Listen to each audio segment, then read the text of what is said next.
Welcome to the gateway classes dear students. मैं विमल चौधरी। जैसा कि आप सभी जानते हैं, आपको यहाँ पर सब्जेक्ट पढ़ा रहा हूँ इलेक्ट्रॉनिक्स इंजीनियरिंग। 2 यूनिट्स हमारी कंप्लीट हो चुकी हैं इलेक्ट्रॉनिक्स की। आज जो हम स्टार्ट करने वाले हैं वो है यूनिट थर्ड, जिसका नेम है ऑपरेशनल एम्पलीफायर, या हम इसको शॉर्ट में ओपैम बोलते हैं। एग्जाम के पॉइंट ऑफ व्यू से इंपॉर्टेंट है क्योंकि यहाँ से डायरेक्ट एक डेरिवेशन या न्यूमेरिकल यहाँ से बनते हैं और वो बहुत इजी होते हैं, इसलिए बहुत सिंपल होते हैं, तो बहुत इजीली हम कर लेते हैं। तो इसलिए ये यूनिट स्कोरिंग यूनिट भी कहलाती है। अगर आपको हमारे सारे वीडियोस अभी तक जो हमारे दोनों यूनिट हमने कराए हैं अगर वो चाहिए तो आप हमारे ऐप पर विजिट कर सकते हैं। ऐप का जो लिंक है नीचे डिस्क्रिप्शन में प्रोवाइड करा दिया गया है, वहाँ से आप हमारे ऐप को इंस्टॉल कर सकते हैं प्ले स्टोर से। और वहाँ पर सारे कोर्सेज अवेलेबल हैं, चाहे वो हमारे जो भी फर्स्ट ईयर के सब्जेक्ट्स हैं उसके जितने भी सब्जेक्ट हैं वो सारे कोर्स हमारे अवेलेबल हैं। चाहे तो वो आप उसमें कॉम्बो पैक भी वहाँ से परचेज कर सकते हैं और चाहे तो इंडिविजुअल कोर्स भी परचेज कर सकते हैं। ठीक है, यानी कि जितने फर्स्ट ईयर में सब्जेक्ट्स हैं उनका कॉम्बो पैक भी अवेलेबल है और वहाँ पर इंडिविजुअल भी जो भी आपको परचेज करना है वो आप परचेज कर सकते हैं। एक बार जरूर विजिट कीजिए वहाँ पर। चलिए तो हम स्टार्ट करते हैं अपना यूनिट थर्ड ऑपरेशनल एम्पलीफायर। आज का जो हमारा टारगेट रहने वाला है इस लेक्चर में वो क्या रहने वाला है, एक हम ऑपरेशनल एम्पलीफायर के बारे में जानेंगे कि व्हाट इज ऑपरेशनल एम्पलीफायर, यानी कि ऑपरेशनल एम्पलीफायर क्या होता है। देन हम बात करेंगे pin diagram of op-amp. Actual में जो ऑपरेशनल एम्पलीफायर है वो एक्चुअल में हमें अगर मार्केट से लेने जाए ओपैम्प हम, तो क्या मिलता है, हमें एक आईसी मिलती है। ठीक है, जिसका नंबर होता है 741। मैं अभी बताऊंगा आगे पिन डायग्राम में। ठीक है, देन हम बात करेंगे मोड ऑफ ऑपरेशंस, और वो भी किसके लिए, ओपन लूप के लिए। यानी कि ओपन लूप के यहाँ पर कुछ ऑपरेशंस के बारे में बेसिक डिटेल हम यहाँ पर जानेंगे। देन हम फिर नेक्स्ट वीडियो से स्टार्ट करेंगे अपना ओपैम्प को अच्छे से। चलिए तो बात कर लेते हैं सबसे पहले थोड़ा सा इस यूनिट के अंदर सिलेबस के बारे में कि हमारा जो सिलेबस है वो क्या दिया हुआ है इस यूनिट का। ठीक है, क्योंकि हमें जब भी हम कोई यूनिट स्टार्ट करें सबसे पहले हमें इसका सिलेबस पता होना चाहिए, या सब्जेक्ट भी कोई स्टार्ट करें तो उसका हमें सिलेबस पहले अच्छे से पता होना चाहिए। देन हम पढ़ाई करेंगे तो ज़्यादा बेटर होता है। देखो इसमें जो ऑपरेशनल एम्पलीफायर है इस यूनिट में, यूनिट थर्ड, इसमें सबसे पहले बात होगी इंट्रोडक्शन की, यानी कि इसके ऑपरेशनल एम्पलीफायर का इंट्रोडक्शन, बेसिक, ये ओपैम्प बेसिक, यानी कि वही ओपैम्प के बारे में बेसिक जानेंगे। ठीक है, जो मैं मोड ऑफ ऑपरेशन भी बताने वाला हूँ यहाँ पर ओपन लूप के लिए। ठीक है, फिर हम प्रैक्टिकल ओपैम्प सर्किट की बात करेंगे। यहाँ पर हम बोल देते हैं क्लोज लूप ऑपरेशनल एम्पलीफायर जो है, जिसके अंदर हम इन्वर्टिंग एम्पलीफायर यहाँ पर देखेंगे, नॉन इन्वर्टिंग एम्पलीफायर इस यूनिट में हम देखते हैं, और यूनिट फॉलोवर्स। और फिर इसके बाद यहाँ से क्या हो जाती है, इसकी एप्लीकेशन स्टार्ट हो जाती हैं, जैसे कि समिंग एम्पलीफायर है, इंटीग्रेटर है और डिफरेंशिएटर है। तो ये तीन तरह के यहाँ पर दिए हुए। डिफरेंस एम्पलीफायर यहाँ पर नहीं दिया हुआ, समिंग एम्पलीफायर है, डिफरेंस नहीं है, इंटीग्रेटर और डिफरेंशिएटर है आपके सिलेबस में। देन बात करेंगे हम differential and common mode operations की, differential mode of operation and common mode operation. और लास्ट जो टॉपिक होता है हमारा इस यूनिट में वो होता है कंपेरेटर। ठीक है ना, तो ये सिलेबस है। आप देखो यहाँ से इन्वर्टिंग से डेरिवेशन और न्यूमेरिकल बनता है, नॉन नॉन इन्वर्टिंग से डेरिवेशन और न्यूमेरिकल बनता है, यहाँ पर समिंग एम्पलीफायर से डेरिवेशन न्यूमेरिकल बनता है, इंटीग्रेटर से भी और डिफरेंशिएटर से भी। इन सबसे क्या बनते हैं, तुम्हारे डेरिवेशंस होते हैं और न्यूमेरिकल्स होते हैं। ठीक है, तो इसको बहुत अच्छे से, छोटी सी यूनिट है, स्कोरिंग यूनिट है, तो बहुत अच्छे से हम इसको कवर करने वाले हैं। ठीक है, तो चलिए आज का जो हमारा टारगेट है उसको हम कंप्लीट करते हैं। तो सबसे पहले अगर मैं बात करूं तो what is an operational amplifier या व्हाट इज ओपैम्प। तो ओपैम्प एक्चुअल में है क्या, तो इसके नेम से ही हमें पता चला है ऑपरेशनल एम्पलीफायर। तो अगर इसको हम सेपरेट करें तो एम्पलीफायर अलग हो गया और ऑपरेशनल अलग हो गया। ठीक है ना, क्लियर। तो ऑपरेशनल और एम्पलीफायर में मतलब, एम्पलीफायर क्या होता है तो आप जानते ही होंगे कि एम्पलीफायर किसी भी सिग्नल को हम एम्पलीफाई करने के लिए यूज करते हैं।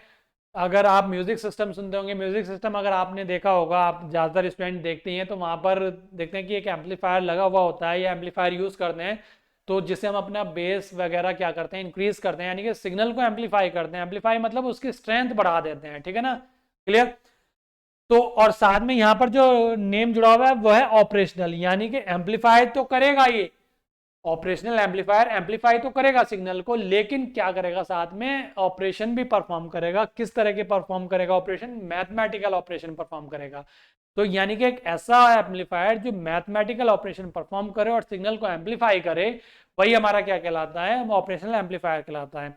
मैथमेटिकल ऑपरेशंस क्या, हम अपने ऑपरेशनल एम्पलीफायर से एडिशन कर सकते हैं, हम अपने ऑपरेशनल एम्पलीफायर से सब्ट्रैक्शन कर सकते हैं, हम अपने ऑपरेशनल एम्पलीफायर से इंटीग्रेशन कर सकते हैं, डिफरेंशिएशन कर सकते हैं, लॉग कैलकुलेट कर सकते हैं।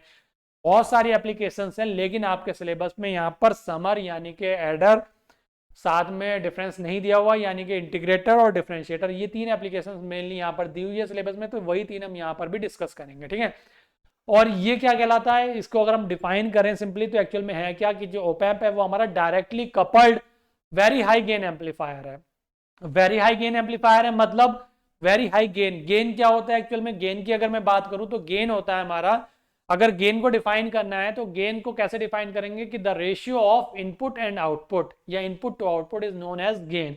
यानी कि चाहे वो वोल्टेज हो इनपुट पे और आउटपुट पे, किसी भी सर्किट के इनपुट पर और आउटपुट पर, चाहे तो वो वोल्टेज हो चाहे वो करंट हो, अगर वोल्टेज होंगे तो वोल्टेज का ratio output upon input, current होगी तो करंट का रेशियो आउटपुट अपॉन इनपुट, तो वो हमारा क्या कहलाता है, गेन कहलाता है। अब अगर वोल्टेज है दोनों साइड तो वो वोल्टेज गेन कहलाता है, अगर करंट है तो वो करंट गेन कहलाता है। तो अगर मैं गेन की बात करूं तो गेन को अगर सिंपली हम डिफाइन करते हैं तो रेशियो होता है आउटपुट टू इनपुट, यानी कि आउटपुट पर जो वैल्यू है उसको अगर हम इनपुट पे जो वैल्यू है उससे डिवाइड कर दें तो वो हमारा क्या कहलाता है, गेन कहलाता है। अब ये हाई कब होगा, हाई तब होगा यानी कि जो भी हमने इनपुट अप्लाई किया उसके अकॉर्डिंग आउटपुट बहुत ज्यादा हमें मिले। क्लियर, यानी कि मैंने क्या बोला, आउटपुट अपॉन इनपुट, ठीक है, रेशियो है आउटपुट टू इनपुट। तो आउटपुट पे चाहे वोल्टेज, यहाँ पर तो हम वोल्टेज गेन लेके चलेंगे या इनपुट आउटपुट पे वोल्टेज लेके चलेंगे। ऐसे हमने बीजेटी में देखा था, गेन करंट देखा था, वहां पर करंट गेन देखे थे कॉन्फ़िगरेशन में। तो वो करंट गेन क्यों होते, क्योंकि output current upon input current थी। यहाँ पर वोल्टेज गेन देखेंगे क्यों, क्या है इसका मतलब कि output voltage upon input voltage. तो अब हम high voltage gain, high gain चाहिए तो हमें क्या होगा कि हमारा आउटपुट तो इंक्रीज हो और जो करंट हो वो कि एक पर्टिकुलर कांस्टेंट करंट के लिए जो आउटपुट है, ये मतलब इनपुट जो है, एक पर्टिकुलर कांस्टेंट इनपुट के लिए जो आउटपुट है वो हमारा इंक्रीज हो, या ज्यादा से ज्यादा आउटपुट मिले उतना ही गेन हमारा ज्यादा होगा। क्लियर, तो इसका मतलब क्या हुआ, जो ऑपरेशनल एम्पलीफायर है तो उसके इनपुट पे जो हम अप्लाई करते हैं, इनपुट पे जो वोल्टेज अप्लाई करते हैं उसके रेस्पेक्ट में जो आउटपुट मिलता है हमें काफी हाई मिलता है, तो इसलिए इसका गेन भी क्या हो जाता है, हाई हो जाता है, ठीक है ना। तो अगर यहाँ पर मैं डेफिनेशन की बात करूं, क्या लिखा हुआ है, a direct coupled high gain amplifier which can be use to amplify AC as well as DC input signal. यानी कि जो ओपैम्प है वो एक्चुअल में क्या है, directly coupled high gain amplifier है जो हम यूज करते हैं अपने, चाहे वो AC हो या DC हो, उन सिग्नल्स को एम्पलीफाई करने के लिए, ठीक है ना। It is mainly used for, किस लिए यूज किया जाता है, मेनली मैथमेटिकल ऑपरेशंस। कौन कौन से operations, like addition, subtraction, integration, differentiation, ETC etcetera. Log भी, ठीक है, कैलकुलेट करते हैं यहाँ पर। Clear, and hence named as operational amplifier. क्योंकि यहाँ पर हम मैथमेटिकल ऑपरेशन परफॉर्म कर रहे हैं तो इसलिए यहाँ पर इसको हम क्या बोल देते हैं, ऑपरेशनल एम्पलीफायर हम यहाँ पर इसको बोल देते हैं, ठीक है स्टूडेंट्स। क्लियर, तो ये हमारा ऑपरेशनल एम्पलीफायर की बात होगी। अब इसमें क्या होता है ऑपरेशनल एम्पलीफायर में, हम अगर मार्केट से ऑपरेशनल एम्पलीफायर यानी कि ओपैम्प लेने जाएंगे तो हमें क्या मिलेगा उसके रूप में, एक हमें आईसी मिलेगी, एक चिप होती है, आईसी होती है, आईसी आई होप आपने सबने देखी होगी, ब्लैक कलर की होती है, उसमें बहुत सारी पिंस होती है, ठीक है। तो अगर हम ओपैम्प लेने जा रहे हैं मार्केट से तो हमें क्या मिलेगा, वहां पर एक आईसी मिलेगी, ठीक है ना। तो यानी कि अब हम उस आईसी के लिए क्या करते हैं, अपना अगला टॉपिक देखते हैं यहाँ पर पिन डायग्राम की। अगर हम बात करें पिन डायग्राम ऑफ ओपैम्प, तो ये पिन डायग्राम जो बनने वाला है उसी आईसी का जो डायग्राम है वो एक्चुअल में बनने वाला है। तो इसमें मैं अगर देखूं, मैं चलो पिन डायग्राम यहाँ पर थोड़ा सा ड्रॉ करके आपको बताता हूं कि किस तरह से इसका पिन डायग्राम हमारा होता है ऑपरेशनल एम्पलीफायर का। साथ में मैं फिर इसका सर्किट सिंबल भी यहाँ पे आपको बताऊंगा जो हम आगे तक यूज करेंगे, ठीक है ना। तो जो ओपैम्प होता है हमारा, उसकी आईसी, आईसी एक चीज ध्यान रखेंगे, आईसी में क्या होता है कि यहाँ पर एक कट लगा हुआ होता है इस तरह से, ठीक है ना। सबसे पहली बात, यहाँ पर ये जो आईसी होगी हमारी कौन सी होगी, नंबर से आईसी मिलती है मार्केट में। जब आईसी लेने जाओगे तो क्या है कि किस नंबर की आईसी चाहिए, तो नंबर हमारा जो ओपैम्प होता है उसकी जो आईसी नंबर होता है वो क्या होता है हमारा 741, आईसी 741। यानी कि जो 741 आईसी होती है ये ऑपरेशनल एम्पलीफायर की आईसी होती है, ठीक है ना। अब ये जो 741 आईसी हम यूज करते हैं, मेनली ये कितने पिन की आईसी होती है, यहाँ पर मेनली 8 पिन की हम यहाँ पर आईसी लेते हैं। कितने पिन की होती है, 8 पिन की आईसी होती है, ठीक है। तो इसमें 4 पिन तो एक साइड होती हैं और 4 पिन दूसरी साइड होती है, ठीक है ना। तो मैं ये मार्क कर लेता हूँ यहाँ पर।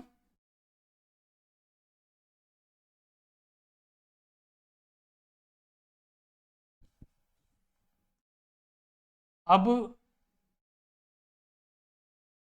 जो मार्केट से हम आईसी लेके आते हैं या किसी भी, चाहे वो कोई जैसे गेट वगैरह, अगर हम 4th यूनिट में पढ़ेंगे गेट भी, डिजिटल इलेक्ट्रॉनिक्स है हमारी 4th यूनिट। नेक्स्ट तो उसमें हम क्या देखेंगे कि गेट्स, वहां पर गेट्स भी अगर मार्केट से लेने जाएंगे तो वो भी आईसी की फॉर्म में हमें मिलते हैं, ठीक है ना, क्लियर। अब देखो यहाँ पर ये आईसी है। अब आईसी जो होती है मार्केट से जब हम लेके आते हैं तो ये वाला जो पार्ट है ब्लैक वाला, सपोज करेंगे कि जो इसकी पिन है इस बोर्ड में लगी हुई है, यानी कि आईसी इस बोर्ड में लगी हुई है, ये पिन अंदर की तरफ है। तो मैंने कितने पिन की आईसी बताई, ये 4 पिन की आईसी होती है, 1 2 3 4। अब जब 4 पिन की आईसी होती है तो मैंने बताया जो ब्लैक साइड होती है उसमें क्या होता है, एक साइड कट लगा हुआ होता है इस तरह से, उस कट के लेफ्ट साइड यानी कि इधर लेफ्ट हैंड की साइड हमारा पिन नंबर 1 होता है। क्योंकि जो हम आईसी लेके आते हैं मार्केट से उसमें पिन नंबर्स नहीं लिखे होते हैं। अब हम जब इनपुट अप्लाई करेंगे इस पे, कहाँ पे हमें इन्वर्टिंग इनपुट अप्लाई करना है, कहाँ पर हमें आउटपुट नॉन इन्वर्टिंग अप्लाई करना है, कहाँ पे आउटपुट लेना है, कहाँ पे इसको हमें सप्लाई देनी है, तो हमें ये तो पता है किस पिन पर क्या होता है, लेकिन हमें जब ये नहीं पता चलेगा आईसी को देखे कि किस पिन नंबर 1 कहाँ है, 2 कहाँ है, तो कैसे कर पाएंगे। तो पिन नंबर 1 ये जो कट लगा होता है इससे इधर की तरफ जो लेफ्ट साइड पिन होती है वो 1 होती है, अगर ये अंदर बोर्ड में लगी हुई है, ब्लैक पार्ट हमारी तरफ है, पिन अंदर की तरफ है तब, ठीक है।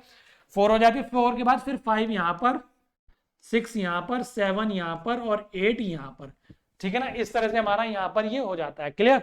अब हमारा जो ओपैम्प होता है, ओपैम्प का पहले मैं, ये तो पिन बन गई, ठीक है, पिन डायग्राम अभी मैं इसको पूरा करूंगा क्या होता है, पहले मैं इसका सर्किट सिंबल आपको बता देता हूं एक्चुअल में होता क्या है हमारे ओपैम्प में, ठीक है। ओपैम्प की अगर मैं बात करूं,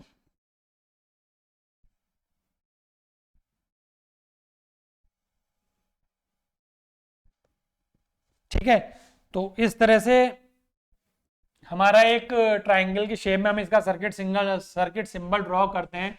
इसमें हमारे दो तो इनपुट टर्मिनल्स होते हैं, एक हमारा इनपुट टर्मिनल ये हो गया और दूसरा हमारा इनपुट टर्मिनल ये हो गया, क्लियर। एक हमारा इस पे आउटपुट टर्मिनल होता है, ठीक है, एक हमारा इसमें इसको सप्लाई देने के लिए प्लस VCC और एक माइनस VCC, यानी कि कुल मिलाकर यहाँ पर कितने 5 टर्मिनल्स होते हैं। यहाँ पर बीच में हम क्या लिख देते हैं, या तो 741 लिखेंगे या हमेशा फिर ए लिखेंगे, ए इसका गेन डिनोट, ए से हम इसके गेन को डिनोट करते हैं, ठीक है ना, क्लियर। 741 लिखना जरूरी है या यहाँ पर ए लिखना जरूरी है, ठीक है। अब यहाँ पर दो टर्मिनल्स हैं, यहाँ पर हम एक टर्मिनल पे नेगेटिव साइन मार्क करते हैं और दूसरे टर्मिनल पे हम पॉजिटिव साइन मार्क करते हैं, ठीक है। जिस पर नेगेटिव मार्क करते हैं वो होता है हमारा इन्वर्टिंग इनपुट टर्मिनल, और जिस पर पॉजिटिव साइन है वो क्या होता है, नॉन इन्वर्टिंग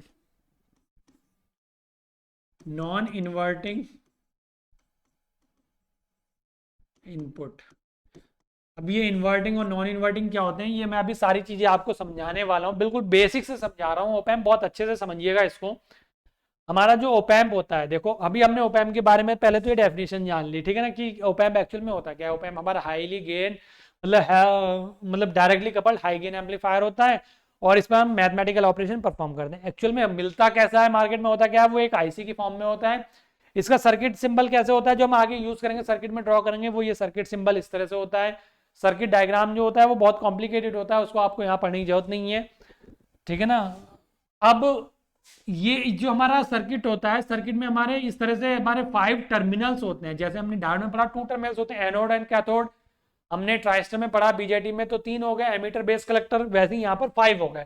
5 में 2 तो हमारे इनपुट टर्मिनल्स हैं, 2 हमारे इसको ऑपरेट कराने के लिए जो आईसी है हमारी 741, इसको सप्लाई देने के लिए हमारे 2 टर्मिनल होगा। डीसी बैटरी हम यहाँ पर देते हैं तो इसको प्लस VCC लिख देते हैं और इसको माइनस VE लिख देते हैं, या सीधा सीधा ये कह सकते हैं ये हमारा प्लस हो गया, ये माइनस हो गया, बैटरी के 2 टर्मिनल्स हो गए, ठीक है।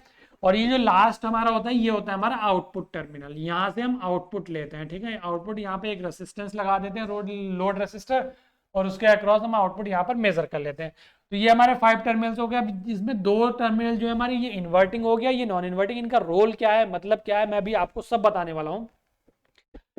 देखो एक पर नेगेटिव साइन बनाएंगे, एक पर पॉजिटिव साइन बनाएंगे, हमेशा ध्यान रखेंगे।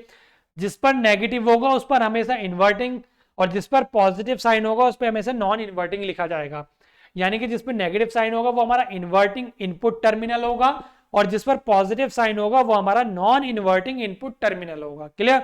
अब इन्वर्टिंग और नॉन इन्वर्टिंग का मतलब क्या है, अभी मैं जब मोड ऑफ ऑपरेशन बताऊंगा, मोड ऑफ ऑपरेशन अभी बताने वाला हूं। मोड ऑफ ऑपरेशन में हम सिंगल हैंडेड देखेंगे। सिंगल हैंडेड में क्या है, एक बार केवल इसी इनपुट पे अप्लाई करेंगे, इसे ग्राउंड कर देंगे। दूसरी बार में क्या देखेंगे, इस इनपुट पर अप्लाई करेंगे, इसे ग्राउंड कर देंगे। फिर हम एक बात करेंगे कॉमन मोड की, यानी कि दोनों को कॉमन कर देंगे।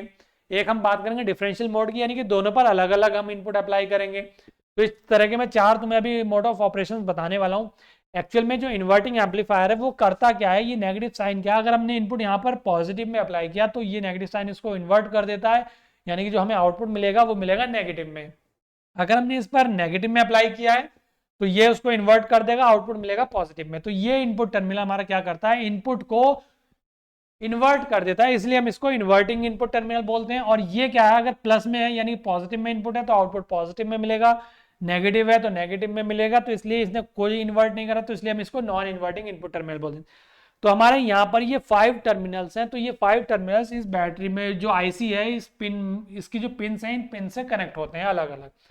तो अगर मैं बात करूं इन्वर्टिंग की तो ये पिन नंबर 2 से कनेक्ट रहता है, नॉन इन्वर्टिंग की बात करूं तो ये पिन नंबर 3 से कनेक्ट रहता है। क्लियर। इसकी बात करूं मैं प्लस वीसीसी की तो ये पिन नंबर 4 से कनेक्ट रहता है। वीई की बात करूं तो ये पिन नंबर 7 से कनेक्ट रहता है। ठीक है। और अगर मैं बात करूं आउटपुट की तो ये पिन नंबर 6 से कनेक्ट रहता है। तो यहां पर ये पिंस पता चल गई ना। तो अब बस यही सर्किट हमें इसके अंदर बना लेना है, इसी को हम यहां पर ड्रॉ कर लेंगे।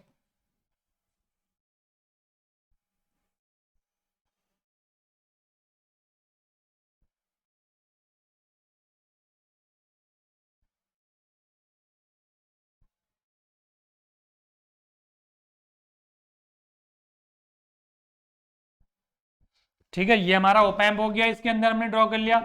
ओपैम्प को अब क्या लिखते हैं, 741 लिखते हैं यहाँ पर। ठीक है ना। तो यहाँ पर एक तो हमारा नेगेटिव साइन यहाँ पर हो गया, ये पॉजिटिव साइन नॉन इन्वर्टिंग, इसको थोड़ा सा डाउन और बनाना चाहिए। चलो ठीक है, यहीं पर बना लेते हैं, या जस्ट 1 सेकेंड। ठीक है, इसको थोड़ा सा रोटेट करो और थोड़ा सा नीचे। हाँ अब ठीक है। ठीक है, तो करना क्या है, ये हमारा नेगेटिव, ये पॉजिटिव, पिन नंबर 3 से हमारा पॉजिटिव यानी कि नॉन इन्वर्टिंग, पिन नंबर 2 से हमारा नेगेटिव। थोड़ा सा इस तरह से मैंने बना दिया इसको कर्व में। ठीक है ना। क्लियर। और पिन नंबर 6 पर हमारा आउटपुट। ठीक है, माइनस वीसीसी जो है, माइनस वीई पिन नंबर 4 और प्लस वीसीसी पिन नंबर 7। तो इस तरह से ये हमने कनेक्ट कर दिए। ये क्या है हमारा ओपैम्प है 741। ठीक है, तो अब जैसे हमने कनेक्ट करें वैसे हम यहाँ पर लिख देते हैं। पिन नंबर 2 पर हमारा क्या होता है, इन्वर्टिंग इनपुट। पिन नंबर 3 पर, ये तो पिन नंबर 2 हो गया, पिन नंबर 3 पर क्या होता है, नॉन इन्वर्टिंग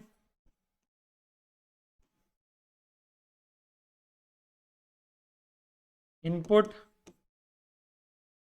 ठीक है, इस पर क्या हो गया, माइनस वीई, और इस पर क्या हो गया, प्लस वीसीसी, और पिन नंबर 6 पे क्या हो गया, आउटपुट। ठीक है, यहां पर ये चीजें समझ में आ गई यहां पर हमारी सारी। ठीक है, अब ये जो हमारा पिन नंबर 1 होता है ये होता है ऑफसेट नल। ये ऑफसेट नल क्या होते हैं ये भी मैं बताऊंगा आपको। ऑफसेट नल, और ये होता है एनसी यानी कि नॉट कनेक्टेड, पिन नंबर 8 जो है वो कनेक्ट नहीं रहती। तो ये हमारा क्या हो जाता है, पिन डायग्राम ऑफ ओपैम्प।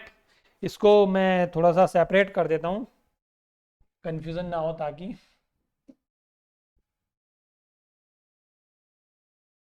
ठीक है, ये हमारा क्या है, सर्किट डायग्राम हो गया या सर्किट सिंबल। ये पिन डायग्राम, ये क्या हमारा पिन डायग्राम।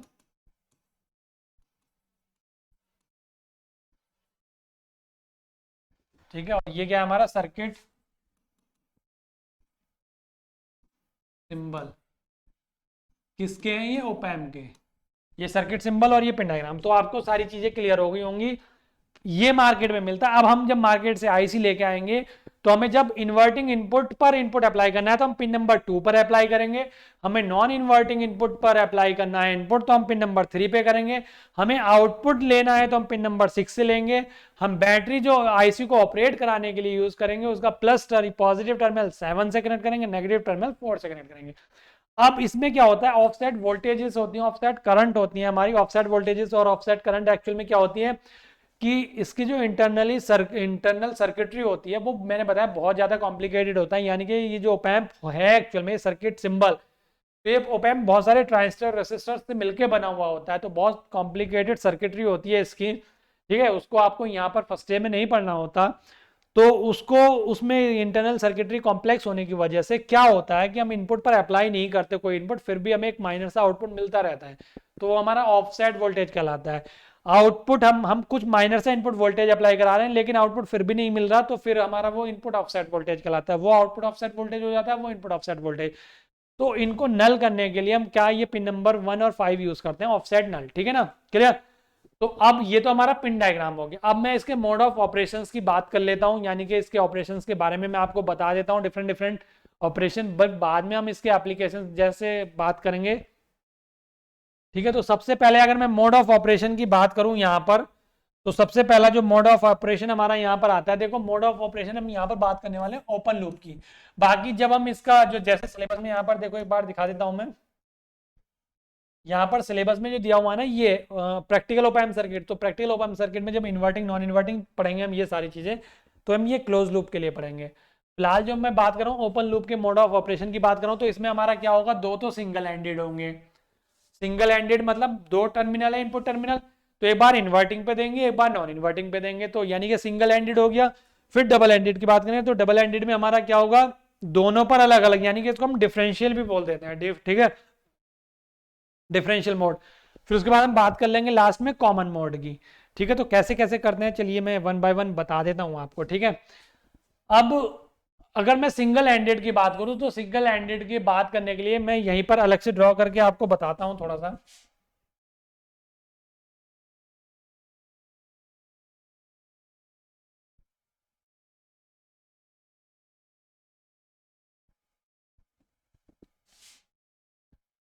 ठीक है, ये सपोज करो हमारा क्या है सिंगल एंडेड में हम ओपन लूप की, अब ये ओपन लूप क्लोज लूप क्या है, ओपन लूप मतलब ये होता है कि आउटपुट इनपुट से कनेक्ट नहीं होता कहीं भी, लेकिन जो क्लोज लूप होता है उसका आउटपुट इनपुट टर्मिनल से कनेक्ट रहता है, ठीक है।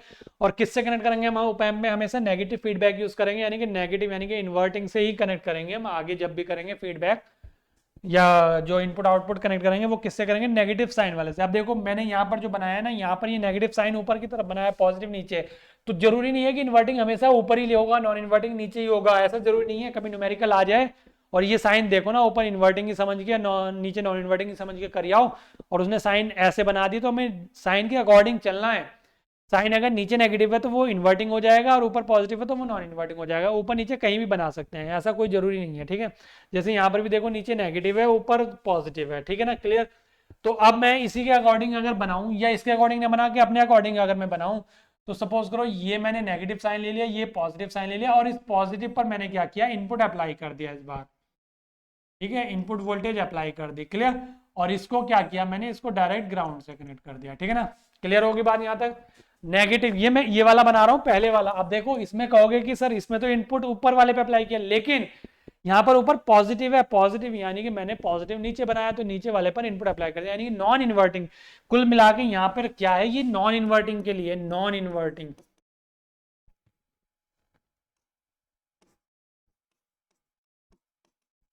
नॉन इन्वर्टिंग एम्पलीफायर है ओपन लूप के लिए, ये पूरा लिख देता हूँ, ठीक है। और ये जो है ये इन्वर्टिंग, इन्वर्टिंग एम्पलीफायर है, क्लियर।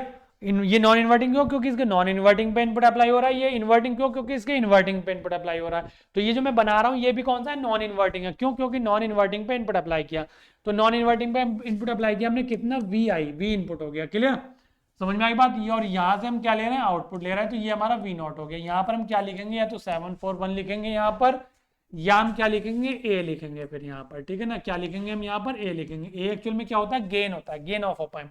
अब गेन का हमें पता है सीधा सीधा, गेन क्या होता है ओपन लूप ऑप एम्प का, ए इक्वल्स टू कितना हो गया, we output upon V input. Single ended की मैं बात कर रहा हूँ, सिंगल एंडेड की मैं बात कर रहा हूँ, ध्यान रखेंगे सिंगल एंडेड ओपन लूप, दोनों चीजें ध्यान रखेंगे, सिंगल एंडेड ओपन लूप।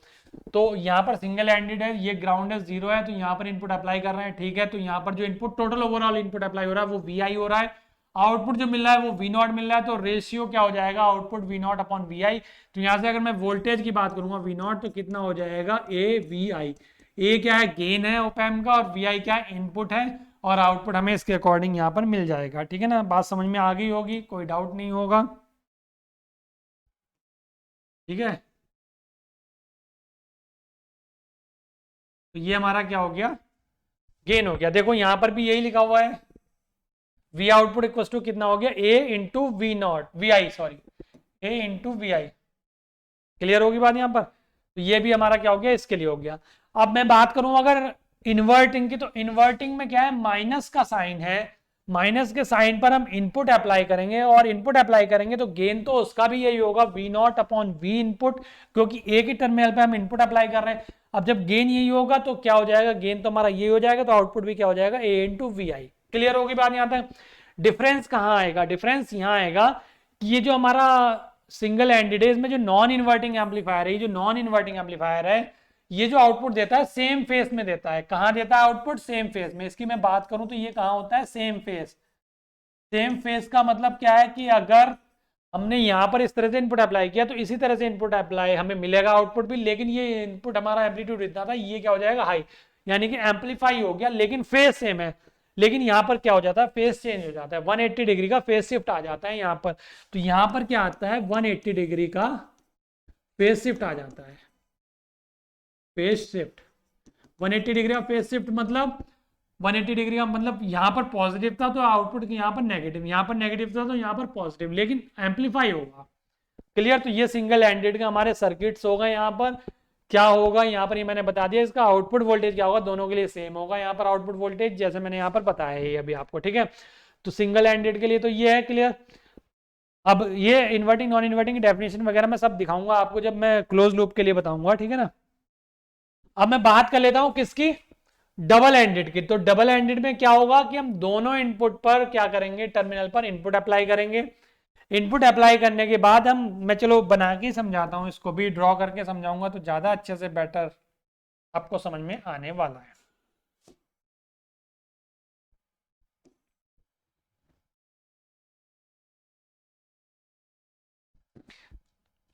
ठीक है, अब यहां पर हम क्या करेंगे, ये देखो ऊपर प्लस है नीचे माइनस है, मैं ऊपर माइनस ही बना रहा हूँ नीचे प्लस ही बना रहा हूँ। ठीक है, कुछ फर्क नहीं पड़ेगा उससे। ठीक है, कहीं भी बना सकते हो, ये मैंने इसलिए बनाया। आपकी बार बस हमें क्या करना है कि दोनों इनपुट टर्मिनल पे हमें इनपुट अप्लाई करना है। तो हमने इस पर भी इनपुट अप्लाई कर दिया, डबल एंडेड इसलिए कि दोनों पर, और इस पर भी हमने इनपुट अप्लाई कर दिया। ठीक है ना, क्लियर। अब ये ध्यान रखें, प्लस वाले पे हमने V1 अप्लाई किया और माइनस वाले पे यानी कि नॉन इन्वर्टिंग पे हमने V2 अप्लाई किया। समझ में आ गई बात यहाँ तक।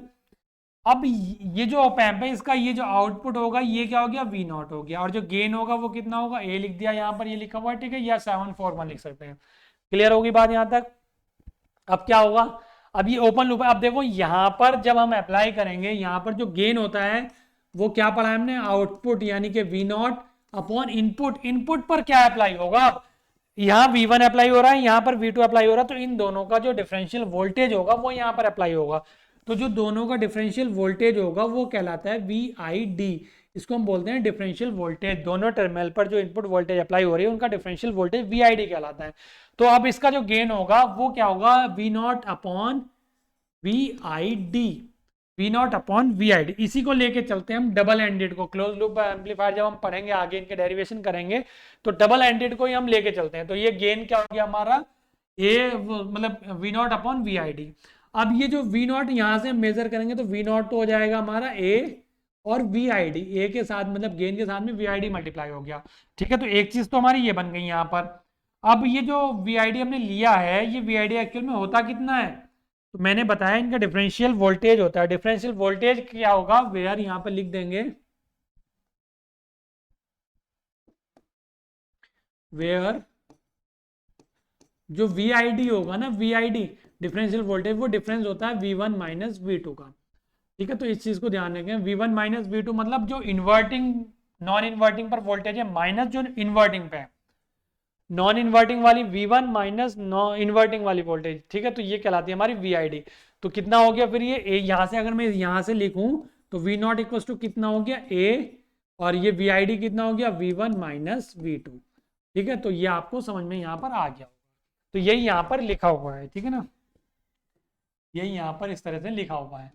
क्लियर। तो ये डबल हैंडेड के लिए जब दोनों पर हम इनपुट अप्लाई करते हैं तो उसके लिए बहुत अच्छे से इसलिए समझ में आ गया होगा। ठीक है ना, मैं बेसिक ही आपको बेसिक की बात चली, ओपैम्प बेसिक या मोड ऑफ ऑपरेशन की यहाँ पर बात चल रही है। ठीक है ना, क्लियर। अब मैं बात करता हूँ मोड ऑफ ऑपरेशन के अंदर कॉमन मोड की। ठीक है, नेक्स्ट जो है हमारा ये क्या है, कॉमन मोड। कॉमन मोड में क्या होगा, यानी कि इस बार हम क्या करेंगे, जो भी हमारा ओपैम्प है उसके दोनों इनपुट टर्मिनल हम क्या कर लेंगे, इस बार कॉमन कर लेंगे। कॉमन कर लेंगे इन द सेंस, मतलब दोनों इनपुट टर्मिनल पर हम क्या करेंगे, सेम इनपुट देंगे। ये हो गया हमारा नेगेटिव साइन, ये पॉजिटिव साइन। ठीक है ना, इन दोनों को हमने क्या करा है, दोनों को कॉमन कर लिया इस तरह से, और कॉमन करने के बाद यहाँ पर हमने क्या कर दिया, इनको ग्राउंड कर दिया। पहली कंडीशन ये होगी, ये ग्राउंड ना करके हम चलो वोल्टेज अप्लाई कर देते हैं, क्योंकि बताना है कॉमन मोड, तो दोनों पर सेम वोल्टेज अप्लाई कर दी। ठीक है ना, जो भी वोल्टेज है वी इनपुट हमने दोनों पर सेम वोल्टेज अप्लाई कर दी। तो यानी कि इस बार जो दोनों पर जाएगी वोल्टेज वो कितनी जाएगी, यहाँ पर सेम वोल्टेज होगी। इसको ए ले लो, यहाँ पर चाहे 741 या ए लिखना है। ठीक है, यहाँ पर वी नॉट होगी हमारा आउटपुट वोल्टेज। ठीक है, तो अब मैं कहूंगा यहाँ से आपको कि गेन क्या होता है, तो गेन तो आप यही लिखेंगे A equals to V naught upon V I. ठीक है ना, A equals to V naught upon V I. Clear, बल्कि इसको वी आई ना लिखो, वी आई तो हम लिखते ही चल रहे हैं, वीसी कर लेते हैं। ठीक है ना, इसको हम क्या कर लेते हैं, वीसी कर लेते हैं। कॉमन मोड के लिए इनपुट वोल्टेज वीसी हम मान लेते हैं। ठीक है ना, अब यहाँ पर ये वीसी तो हो गया। अब यहां से अगर मैं आउटपुट वोल्टेज निकालूंगा तो वी नॉट इक्वल टू कितना हो जाएगा, ए इंटू में वीसी। अब जहां पर हमारा वीसी क्या होता है, वेयर वीसी इक्वल टू क्या होता है, कॉमन मोड वोल्टेज। ये देखो मैं फॉर्मूले जो लिख रहा हूं ना यहाँ पर, ये हम इससे बना रहे हैं, और ये आगे न्यूमेरिकल में भी यूज होंगे कहीं पर, काफी जगह पर। ठीक है, तो क्या होता है कॉमन मोड के लिए, V1 प्लस V2 अपॉन में क्या हो जाता है 2, यानी कि रेशियो दोनों का एवरेज, दोनों का जो एवरेज होता है वो हमारा क्या होता है इसमें। ठीक है, इसका क्या हो जाता है, ये वोल्टेज होता है, इनपुट वोल्टेज हो जाता है। ये हो गया, तो यानी कि फाइनली जो हमारा आ गया, ये हमारा आ गया ये V naught equal to A C V C, यानी कि कॉमन मोड का गेन इंटू वी सी, यानी कि कॉमन मोड का voltage input voltage, V C V1 plus V2 upon 2, यानी कि ये एवरेज हो गया इसका। ठीक है, तो ये कॉमन मोड के लिए हो गया। ठीक है ना, तो ये जो सारी चीजें ध्यान रखेंगे। अभी आगे जब हम डेरिवेशन पढ़ेंगे उसमें virtual ground, virtual short conditions आएंगी, वो सारी चीजें क्या होती है मैं पहले सारी चीजें बताऊंगा आपको, देन हम उसके बाद डेरिवेशन पे चलेंगे। बहुत इजी वे में आपको समझाने की कोशिश कर रहा हूँ, इलेक्ट्रॉनिक्स को बहुत इजी करके समझा रहा हूँ। ठीक है ना, तो चलिए स्टूडेंट्स, आज के लिए इतना ही इस लेक्चर में। ठीक है, बाकी मैंने आपको ऐप के लिए बता ही दिया है, उसका लिंक नीचे डिस्क्रिप्शन में आपको मिल जाएगा, वहां से जाके आप फुल कोर्स परचेस कर सकते हैं, चाहे तो इंडिविजुअल किसी भी सब्जेक्ट का ले लें फर्स्ट ईयर के, और चाहे आप कॉम्बो पैक भी वहां से ले सकते हैं। तो चलिए आज के लिए इतना ही काफी, मिलते हैं नेक्स्ट में।